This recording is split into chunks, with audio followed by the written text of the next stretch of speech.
کے پاس بلایا، پوچھا کہ ہتھیلی پہ کیا لکھ رہے تھے؟ میں نے کہا احادیث دکھاؤ۔ جب میں نے ہتھیلی دکھائی تو صاف تھی۔ تو امام مالک رحمۃ اللہ کہنے لگے یہ کیا؟ میں نے کہا جی میں تنکے سے لکھ رہا تھا۔ انہوں نے کہا کہ یہ تو حدیث مبارکہ کے ادب کے خلاف ہے۔ میں نے کہا حضرت میں مسافر ہوں، قلم دوات کاغذ میرے پاس نہیں، میں نے تو ان طلباء سے مشابہت حاصل کرنے کے لیے تنکے سے اپنی ہتھیلی پر لکھنا شروع کیا، حقیقت میں تو میں اپنے دل میں لکھ رہا تھا۔ تو امام مالک رحمۃ اللہ نے فرمایا کہ اچھا، جتنی احادیث میں نے لکھوائی ہیں ان میں سے آدھی مجھے سنا دو۔ امام شافعی رحمۃ اللہ فرماتے ہیں کہ 100 کے قریب احادیث امام مالک نے لکھوائی تھی، میں نے ساری کی ساری متن اور سند کے ساتھ ان کو سنا دی۔ تو امام مالک رحمۃ اللہ فرمانے لگے کہ واقعی اس بچے کو اللہ نے خاص ذہانت عطا فرمائی ہے۔ چنانچہ امام شافعی رحمۃ اللہ علیہ امام مالک رحمۃ اللہ علیہ کے شاگرد بن گئے۔ ایسے ہونہار شاگرد تھے کہ امام مالک بھی حیران ہو جاتے تھے۔ چنانچہ ایک مرتبہ ایک آدمی آیا اور کہنے لگا جی کہ میں نے بلبل بیچنی تھی اور خریدنے والے کو قسم کھا کے میں نے کہہ دیا کہ یہ بلبل سارا دن بولتی رہتی ہے، اور بعد میں مجھے خیال آیا کہ بھائی سارا دن تو نہیں بولتی، چپی ہوتی ہے، اور میں نے قسم اٹھائی تو میں ہانس تو نہیں بنا؟ تو امام مالک رحمۃ اللہ نے فرمایا ہاں تم ہانس بن گئے۔ جب امام مالک رحمۃ اللہ نے فتویٰ دیا تو امام شافعی رحمۃ اللہ علیہ بچے تھے، ان کے ایک شاگرد سے کہنے لگے کہ بھائی استاد کے اس فتوے کے اندر مجھے کچھ کلام کی گنجائش نظر آتی ہے۔ اس نے امام مالک رحمۃ اللہ علیہ کو بتلا دیا۔ امام صاحب نے پوچھا بھی کیا؟ سیدھی سیدھی بات ہے۔ اس نے کہا کہ یہ بلبل سارا دن بولتی رہتی ہے، وہ سارا دن تو نہیں بولتی، تو وہ ہانس بن گیا، قسم کھائی تھی اس نے۔ تو امام شافعی رحمۃ اللہ نے کہا کہ حضرت آپ سے ہی ہم نے یہ حدیث مبارکہ سنی کہ جب فاطمہ بن قیس نے نکاح کا ارادہ کیا تو ان کے پاس 2 مردوں کے پیغام آئے، ایک ابو جہم رضی اللہ عنہ کا اور ایک معاویہ رضی اللہ عنہ کا۔ تو وہ مشورے کے لیے نبی اسلام کی خدمت میں حاضر ہوئی کہ اے اللہ کے نبی صلی اللہ علیہ وسلم میرے 2 پرپوزل آئے ہیں، ایک ابو جہم کی طرف سے، ایک معاویہ رضی اللہ عنہ کی طرف سے۔ تو نبی علیہ السلام نے سن کر فرمایا کہ ابو جہم تو کندھے سے لاٹھی اتارتا ہی نہیں، یعنی بعض لوگ ہوتے ہیں نا سخت مزاج ہوتے ہیں، ہر وقت لات میں لاٹھی رہتی ہے، تو ان کے بارے میں نبی علیہ السلام نے فرمایا کہ ابو جہم تو کندھے سے لاٹھی اتارتا ہی نہیں، اور معاویہ کے پاس مال نہیں، بالکل ہی کلاش ہے۔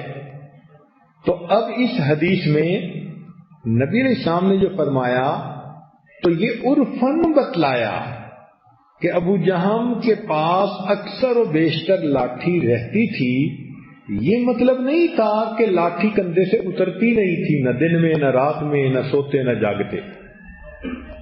تو اگر عرف میں نبی علیہ السلام نے یہ بات فرما دی تو عرف میں اگر اس بندے نے بھی کہہ دیا کہ یہ بلبل سارا دن بولتی رہتی ہے تو مطلب یہی لیا جائے گا کہ دن کا اکثر حصہ بولتی ہے، تھوڑی دیر خاموش ہوتی ہے، یہ ہانس نہیں بنے گا۔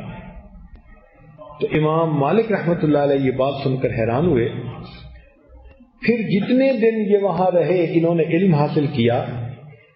فرماتے ہیں پھر میں وہاں سے کوفہ کی طرف چلا علم حاصل کرنے کے لیے، تو امام مالک رحمۃ اللہ علیہ نے اپنے پیسوں سے مجھے اونٹ کرائے پر لے کر دیا اور مجھے فرمایا کہ اے لڑکے، تیرے دل میں اللہ نے ایک نور کو روشن کر دیا ہے، تو گناہوں کی وجہ سے اس نور کو بجھا نہ دینا۔ یہ اصل نعمت ہے جو استاد شاگرد کے دل میں بھرتا ہے. جو امام مالک رحمت اللہ علیہ نے فرمایا کہ تمہارے دل میں اللہ نے ایک نور کو روشن کر دیا ہے، اب تم گناہوں کی وجہ سے اس نور کو ضائع نہ کر دینا. اور یہ چیز اسی وقت ہوتی ہے جب متقی استاد ہو. اب یہاں پر نقطہ یہ پیدا ہوتا ہے کہ ہر بچہ تو حافظ عالم نہیں بنتا. اکثر و بیشتر تو بچے سکولوں میں کالجوں میں جا کر پڑھتے ہیں عصری تعلیم. تو بھائی علم کا اگر شوق ہو تو بچے جیسے دین میں آگے بڑھتے ہیں عصری تعلیم میں بھی آگے بڑھ جاتے ہیں. اصل تو اندر علم کا شوق ہے. چنانچہ ایک دو واقعات اس عاجز کی اپنی زندگی میں پیش آئے. یہ وہ وقت تھا کہ جب یہ عاجز خود یونیورسٹی کی تعلیم پا رہا تھا.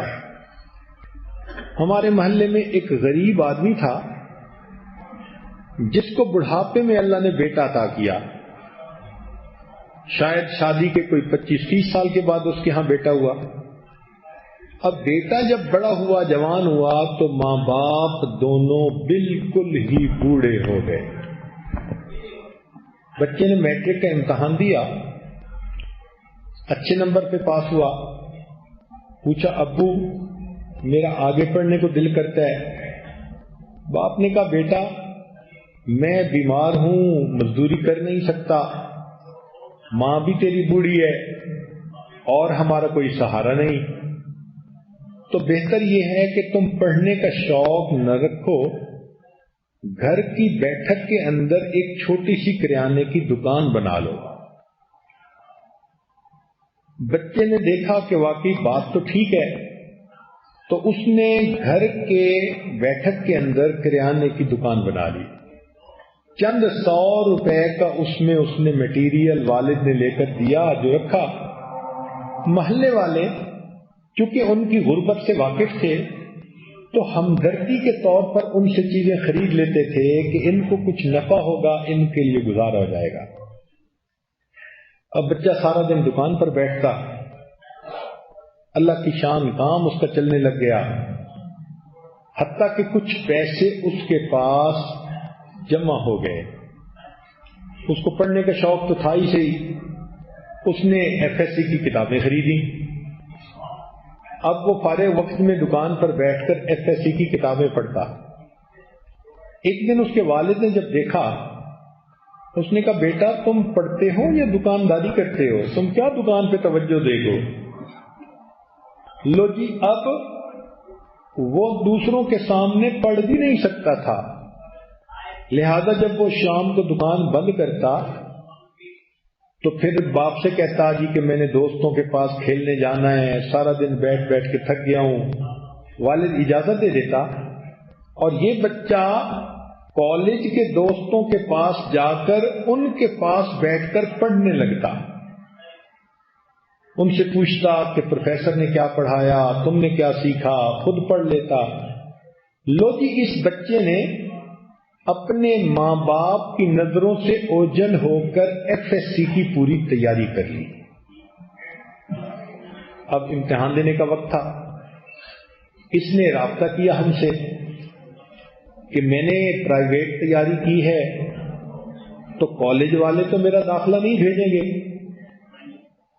تو ہم لوگوں نے اپنے بڑے بھائی اور کچھ اور پروفیسر حضرات کی وساطت سے پرنسپل صاحب کو یہ گزارش کی کہ اس بچے نے پرائیویٹ تیاری کی ہے، آپ اس کا امتحان لے لیں، ٹیسٹ لے لیں. اگر آپ کو محسوس ہو کہ یہ بچہ پاس ہونے والا ہے تو اس کا داخلہ بھجوا دیں، اور اگر نہیں تو پھر نہ کر دیں. پرنسپل صاحب بھی اچھے آدمی تھے، انہوں نے 1-2 پروفیسر حضرات کے ذمہ لگایا. انہوں نے رپورٹ دی کہ جی بچے تعلیمی طور پر بہت ہونہار ہے. لو جی، اس کا داخلہ بھیج دیا گیا. اب جب امتحان کے دن آئے تو بچے نے اپنے والد سے کہا کہ ابو 1 ہفتہ مجھے ذرا خریداری کرنی پڑے گی کچھ چیزوں کی، تو آپ میری مدد کرنا دکانداری میں، تاکہ میں چیزوں کی خریداری اچھی اور کم قیمت پہ کر لوں۔ باپ نے کہا بہت اچھا۔ چنانچہ وہ صبح اپنے گھر سے نکلتا اور اس نے کچھ چیزوں کی لسٹ بنائی ہوئی ہوتی، وہ شہر میں ایک دکاندار کو دے دیتا جو تھوک کا دکاندار تھا، اور اسے کہتا کہ بھئی یہ چیزیں نکال رکھنا، میں آتا ہوں، اور سیدھا وہاں سے کالج جاتا اور وہاں جا کے وہ پیپر دیتا، پیپر دینے کے بعد واپس آتا اور چیزیں لے کر گھر آ جاتا، تو والد سمجھتے کہ میرا بیٹا سارا شہر گھوم گھوم کے چیزوں کو ڈھونڈ کے لایا ہے۔ ایک ہفتہ بچے نے گزار لیا اور پیپر بھی سارے دے دیے۔ اب اللہ کی شان دیکھیں کہ جب رزلٹ آیا تو اخبار میں اس لڑکے کی فوٹو چھپی، محلے داروں نے اس کے والد کو مبارکباد دی کہ جی آپ کے بیٹے نے تو پورے بورڈ میں پوزیشن لے لی۔ وہ کہیں میرا بیٹا تو دکاندار ہے، وہ کہیں دیکھو اخبار میں اس کی تصویر ہے۔ اس بچے نے پرائیویٹ طور پر اتنی محنت کی کہ ایف ایس سی کے اندر پورے بورڈ کے اندر اس نے پوزیشن حاصل کر لی۔ اب جب محلے والوں کو پتا چلا تو پھر انہوں نے اس بچے کے لیے کوشش کی، تو ہم نے ایک انڈسٹریل فرم تھی جو اسکالرشپ دیتی تھی، ان کو کہہ کے اس کا اسکالرشپ بھی لگوا دیا، اور ایک گورنمنٹ سے بھی اس کا اسکالرشپ جاری ہو گیا۔ تو اس کے والد کو سمجھایا کہ دیکھیں آپ کو تو مہینے کا خرچہ چاہیے نا، آپ کو گھر بیٹھے بٹھائے اسکالرشپ کے پیسے ملتے رہیں گے، آپ اپنی زندگی گزاریں، بچے کو کیوں دکان پہ باندھتے ہیں؟ یہ پڑھنے کا شوق رکھتا ہے تو اس کو انجینئرنگ یونیورسٹی میں داخلہ مل رہا ہے، اس کو داخلہ ہونے دیں۔ والد نے اجازت دے دی، ایک اسکالرشپ سے وہ بچہ اپنے خرچے پورے کرتا اور دوسرے اسکالرشپ سے وہ والدین کے گزارے کی خدمت کرتا۔ 4 سال اس نے یونیورسٹی میں پڑھا، حتیٰ کہ وہ الیکٹریکل انجینئر بنا۔ پھر اللہ رب العزت نے اس کو ایس ڈی او کی پوزیشن دے دی۔ ایک وہ وقت بھی آیا جب اسی شہر کے اندر وہ ایکسین بنا اور اس کے پاس کار بھی تھی اور کوٹھی بھی تھی، اور وہ اپنے ماں باپ کو لے کر اس کوٹھی میں منتقل ہوا، اور اس کے بعد شہر کے معزز لوگوں میں اس بچے کا شمار ہوتا تھا۔ اب دیکھو کہ وہ بچہ ماں باپ سے چھپ کے پڑھ رہا ہے، مگر اس کے اندر علم حاصل کرنے کا شوق تھا، اور اس وجہ سے دکانداری سے ترقی کر کے اللہ نے اس کو پورے شہر کی معزز ہستیوں میں شامل فرما دیا۔ تو اصل چیز تو علم کی محبت ہوتی ہے۔ ایک لڑکی کا واقعہ سن لیجئے۔ ہم کالج میں پڑھتے تھے تو ہمارے ایک عربی کے پروفیسر تھے، بہت نیک دیندار تھے۔ ان کی بیٹی میٹرک تک تو لڑکیوں کے سکول میں پڑھی، میٹرک کے بعد سائنس کی جو ہے وہ تعلیم کے لیے کو ایجوکیشن تھی، لڑکے اور لڑکیوں کو اکٹھا پڑھنا پڑتا تھا۔ جو گرلز کالج تھا اس میں فقط آرٹس کے مضامین پڑھائے جاتے تھے، کیونکہ ایسی پروفیسر ڈھونڈنا مشکل تھا جو فزکس کیمسٹری وغیرہ پڑھا سکیں۔ تو پروفیسر صاحب نے کہا اپنی بیٹی کو کہ بیٹی، میں لڑکوں کے اس کالج میں خود عربی کا پروفیسر ہوں، دین دارانہ میری وضاحت اور زندگی ہے، اور تم میری بیٹی ہو اور وہی پروفیسروں سے لڑکوں کے ساتھ بیٹھ کے پڑھو گی تو مجھے اچھا نہیں لگتا۔ تو بیٹی نے جب دیکھا کہ والد کے دل میں یہ بات ہے تو اس نے کہا ابو ٹھیک ہے، میں کالج میں داخلہ نہیں لیتی۔ وہ لڑکی گھر بیٹھ گئی۔ ایک دن اپنے ابو سے کہنے لگی کہ ابو، میں سارا دن فارغ ہوتی ہوں، مجھے آپ ایف ایس سی کی میڈیکل کی کتابیں لے کر دے دیں، میں گھر بیٹھے پڑھتی رہوں گی، میرا وقت گزر جائے گا۔ لو جی، ہمارے پروفیسر صاحب نے اپنی بیٹی کو میڈیکل کی کتابیں لے کر دے دیں، پری میڈیکل کی، اور وہ بچی گھر پڑھتی، کئی جگہوں پر وہ اٹک بھی جاتی۔ اس نے ریکویسٹ کی کہ ابو کسی پروفیسر کے پاس ٹیوشن رکھ دیں۔ باپ نے کہا کہ بیٹی میں نہیں چاہتا کہ تم لڑکی ہو کسی مرد سے پڑھو، جوان العمر ہو۔ تو وہ کہتی کہ اچھا ابو یہ مجھے بات سمجھ نہیں آئی، تو آپ کالج تو جاتے ہی ہیں، تو باٹنی اور زولوجی کے فلاں پروفیسر سے اس کے بارے میں پوچھ کے آئیں۔ اب مزے کی بات سنیے کہ باٹنی کا کوشچن اور عربی کے پروفیسر پوچھنے کے لیے پروفیسر کے پاس جاتے، اور وہ پروفیسر عربی کے پروفیسر کو باٹنی کے سوال سمجھاتا۔ اب وہ عربی کے پروفیسر بیچارے کیا باٹنی سمجھتے ہوں گے، لیکن وہ بچی اتنی ذہین تھی کہ جب عربی کے پروفیسر گھر آ کے اسے دو چار لفظ سناتے اور نوٹ دکھاتے تو وہ بچی نوٹ سے اس بات کو سمجھ لیا کرتی تھی۔ اس طرح سے اس بچی نے گھر میں پڑھا اور بالآخر اس کا کالج سے داخلہ چلا گیا، اور جب اس نے امتحان دیا تو اس نے پورے کالج میں ٹاپ کیا، حتیٰ کہ پھر فاطمہ جناح میڈیکل کالج ایک ایسا کالج ہے جو میڈیکل کی تعلیم فقط لڑکیوں کو دیتے ہیں، وہ بچی پھر وہاں داخل ہوئی، آج وہ بچی لیڈی ڈاکٹر بنی ہوئی ہے۔ حیران ہوتے ہیں کہ اس بچی کے دل میں شوق تھا، اس نے گھر بیٹھ کر میڈیکل کی تعلیم حاصل کر کے داخلہ لے لیا، اور آج وہ میڈیکل ڈاکٹر بن کے زندگی گزار رہی۔ تو عصری تعلیم ہو یا دینی تعلیم ہو، اصل چیز علم کا شوق ہے۔ یہ شوق بھرنا ماں باپ کی ذمہ داری، اور اس کے لیے اچھے استاد کا ہونا معاون بنا کرتا ہے۔ لہذا ماں باپ کو چاہیے کہ اپنے بچے کے لیے اچھے استاد کو ڈھونڈیں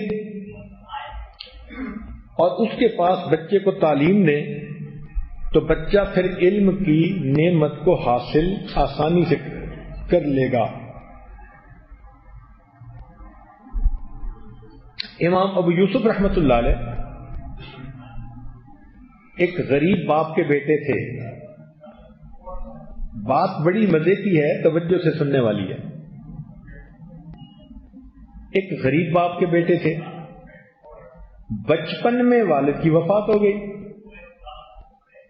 تو والدہ نے کہا کہ بیٹا تم کوئی ہنر سیکھ لو، میں بیوہ عورت ہوں، مجھے گھر سے نکلنا نہ پڑے اور گھر میں مجھے کچھ کھانے کو مل جائے۔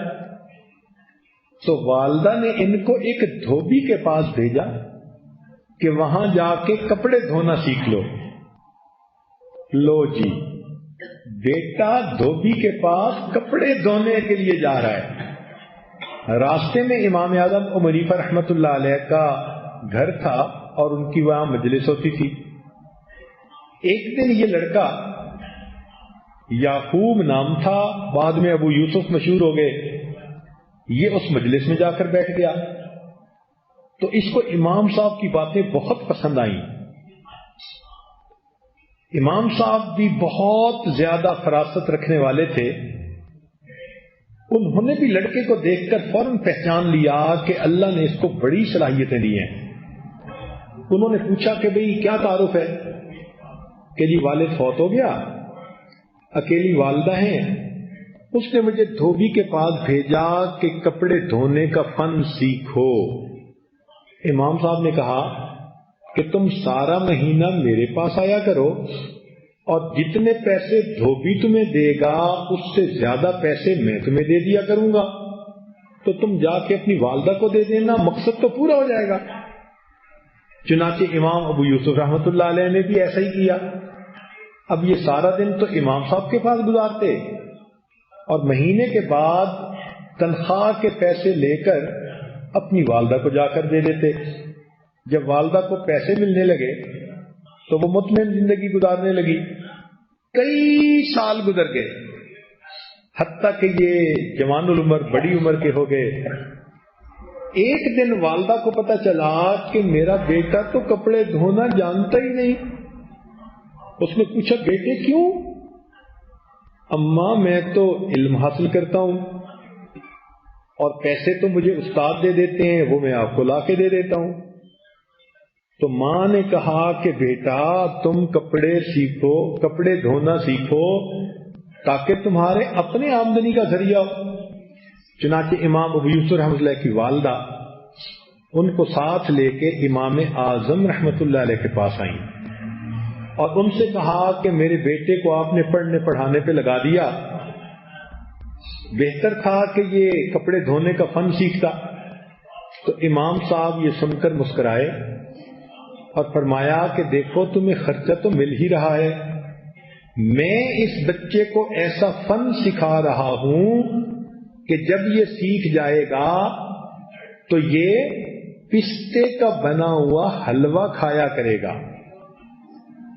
اب امام صاحب کی اس بات کو اس بوڑھی عورت نے سمجھا کہ شاید مذاق کر رہے ہیں، وہ چپ ہو گئی، مگر خرچہ مل رہا تھا، اس نے زیادہ مشکل پیدا نہیں کی۔ تو امام ابو یوسف رحمۃ اللہ علیہ امام اعظم کے ہونہار شاگرد بنے، حتیٰ کہ امام بن گئے۔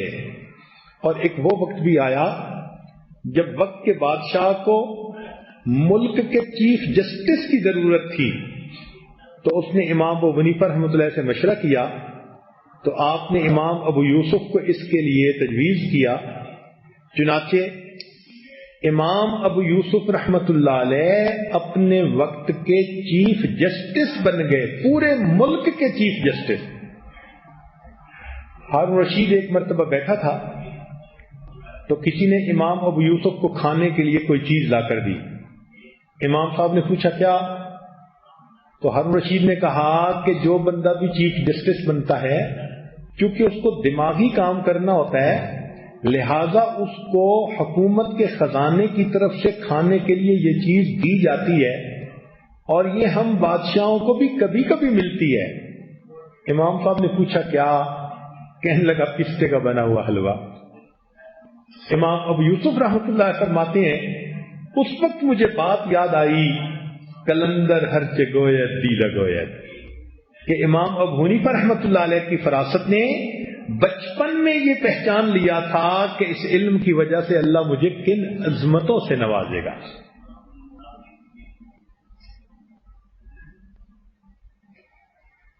ایک آخری واقعہ سنا کر بات کو مکمل کرتا ہوں کہ ہمارے مشائخ نے ابتدائی عمر میں علم حاصل کرنے کے لیے کتنی کوششیں کی۔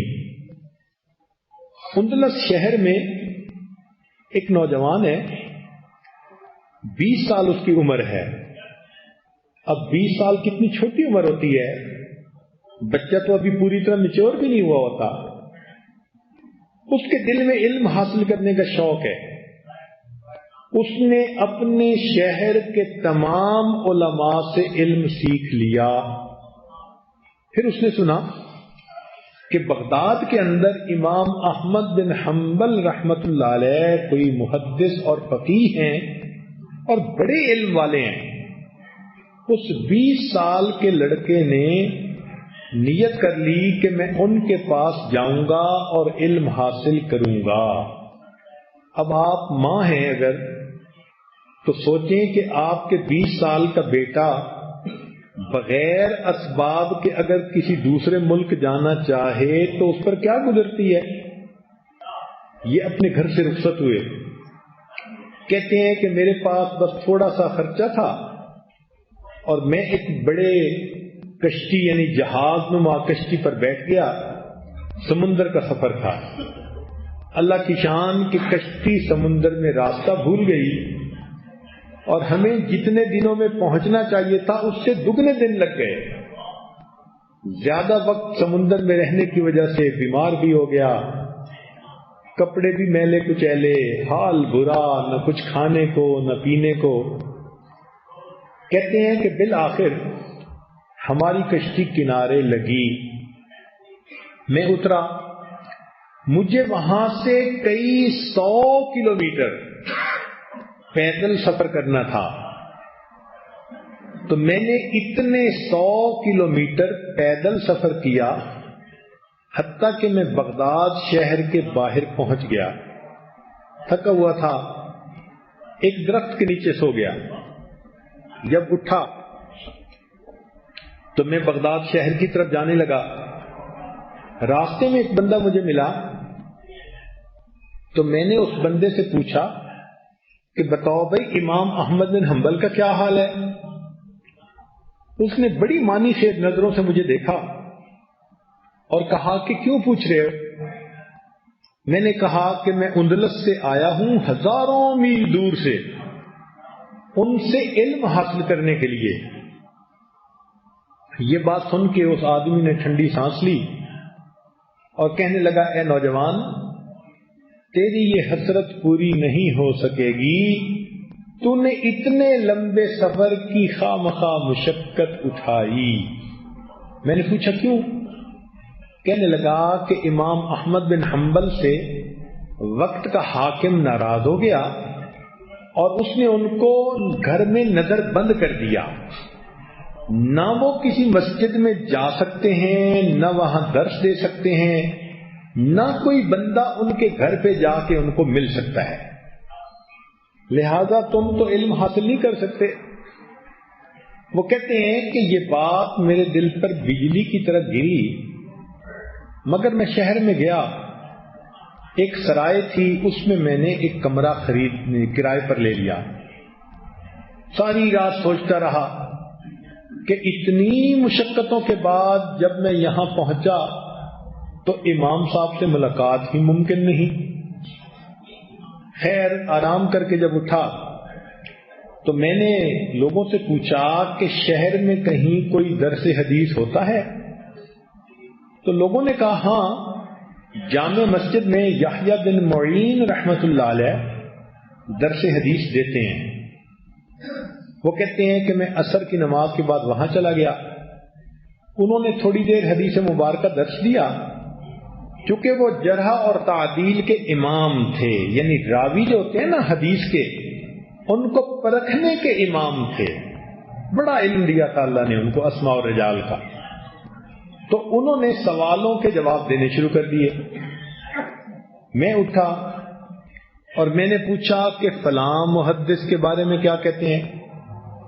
انہوں نے کہا وہ چادر والے، وہ تو اتنے اچھے ہیں کہ اگر ان کی چادر کے نیچے تکبر بھی آ جائے تو ان کی ثقافت میں کوئی فرق نہیں پڑتا. میں مطمئن ہو گیا.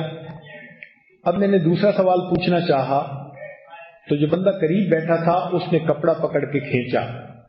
اس نے کہا بھائی یہاں کا دستور یہ ہے کہ ہر بندہ ایک سوال پوچھتا ہے، ایک ہی بندہ سارے سوال پوچھے تو باقی کیا کریں گے؟ آپ نے سوال پوچھ لیا، اب بیٹھ جاؤ.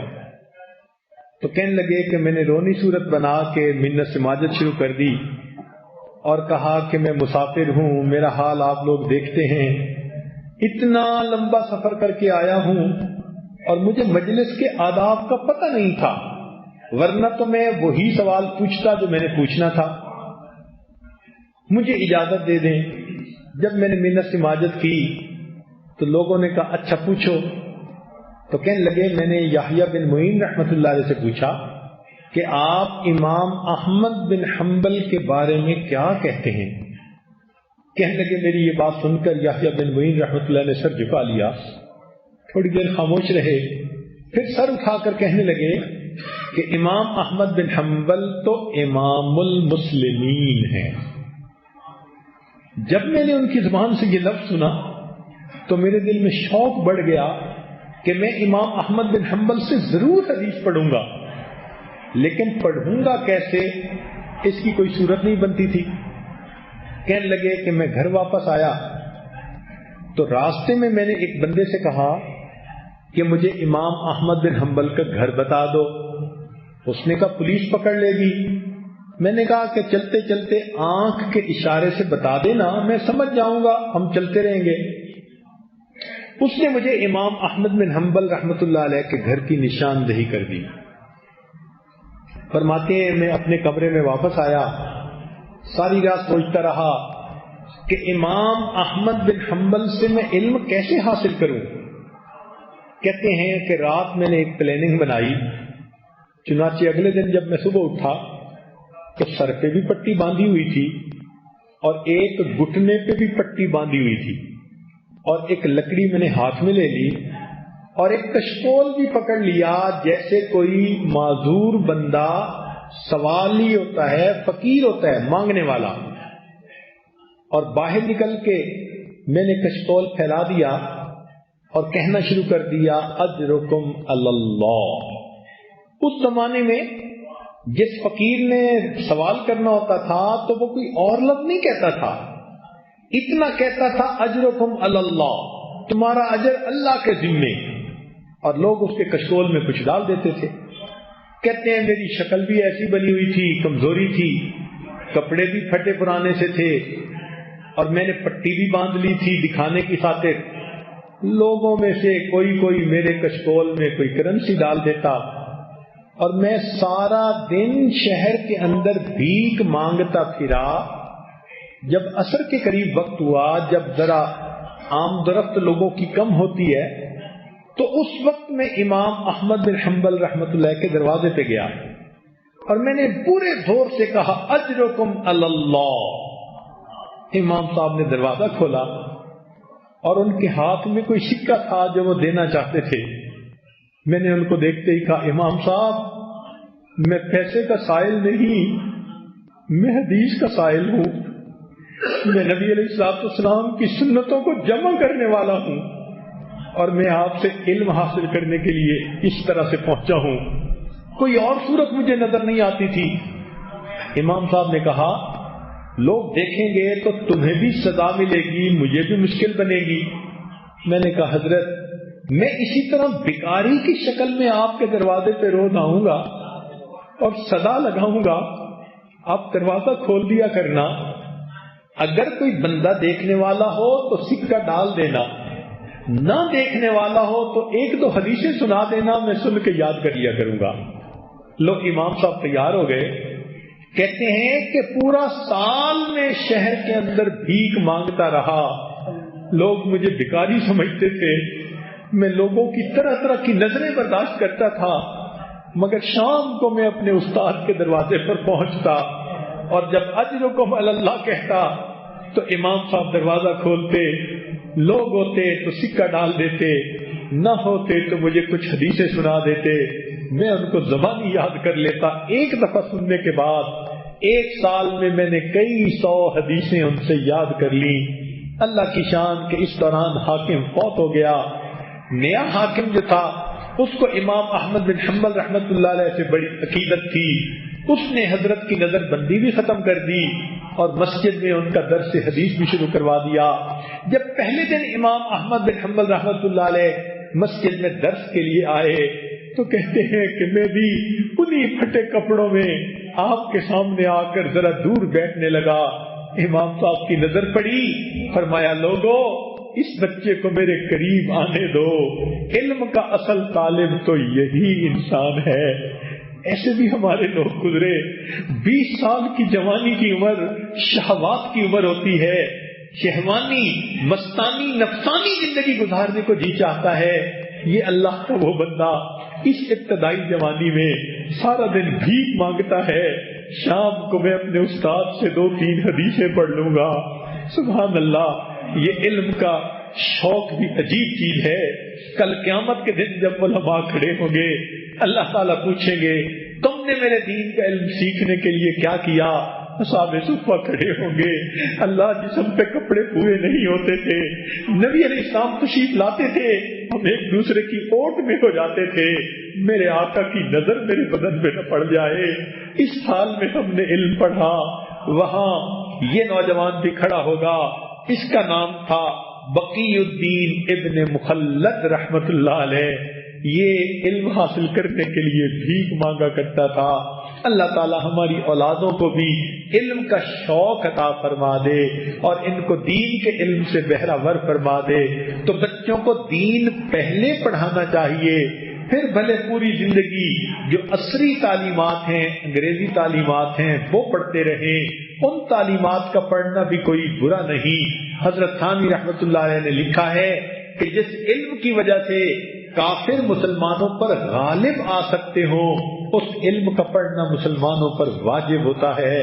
لہذا آج کی دنیا میں سائنس پڑھنا، میڈیکل کالج میں جانا، انجینئرنگ میں جانا، یہ بھی ہم اپنے بچوں کو ضرور تعلیم دیں تاکہ وہ اسلام کی سربلندی کے لیے زندگی گزار سکیں۔ اللہ تعالی ہمیں اور ہمارے اہل خانہ کو علم کا یہ شوق عطا فرمائے۔ وآخر دعوانا ان الحمد للہ رب العالمین۔